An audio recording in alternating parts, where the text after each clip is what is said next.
उत्तर प्रदेश के जिला मुरादाबाद में एक हैरतगंज मामला सामने आया है, जहां एक प्रेमी की शादी तय होने से भड़की प्रेमिका सीधे थाने पहुंच गई और भयंकर हंगामा काटने लगी।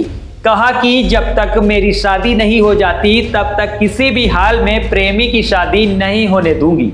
पिछले 3 सालों से मैं उससे प्रेम करती हूं और अब वो किसी और लड़की से शादी करने जा रहा है। अपने जीते जी ऐसा नहीं होने दूंगी।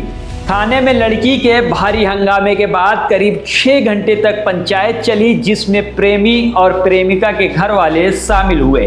सभी लड़की को हरचंद समझाने की कोशिश की, लेकिन अपनी इस जिद पर अड़ी रही कि शादी उसी से करूंगी। आखिर में पुलिस ने कार्रवाई का भरोसा देकर किसी तरह से लड़की को उसके घर भेजा। मामला पाकवाड़ा थाना क्षेत्र के एक गांव का है। एक ही गांव के एक युवक युवती का पिछले 3 साल से प्रेम प्रसंग चल रहा था। 3 साल की मोहब्बत के बाद जब प्रेमिका को यह खबर मिली कि उसका प्रेमी शादी करने जा रहा, तो वो आग बबूला हो गई और सीधे थाने में आ गई। प्रेमी की शादी रुकवाने के लिए उसने थाने में हंगामा काटना शुरू कर दिया। पुलिस ने दोनों के परिजनों को थाने बुलाया, जहां लड़की के तेवर देखकर दोनों के घर वाले भी दंग रह गए। इसके बाद यहां घंटों तक पंचायत लगी रही और सभी मिलकर लड़की को समझाने में जुट गए।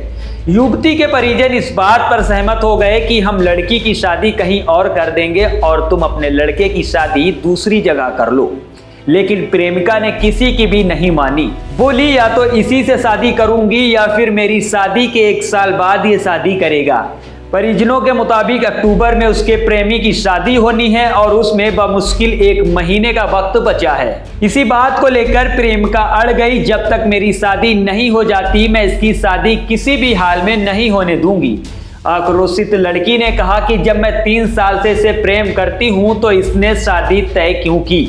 लड़की के परिजन बार बार उसे समझा रहे थे और पकड़कर घर ले जा रहे थे, लेकिन वो हटने को तैयार नहीं थी।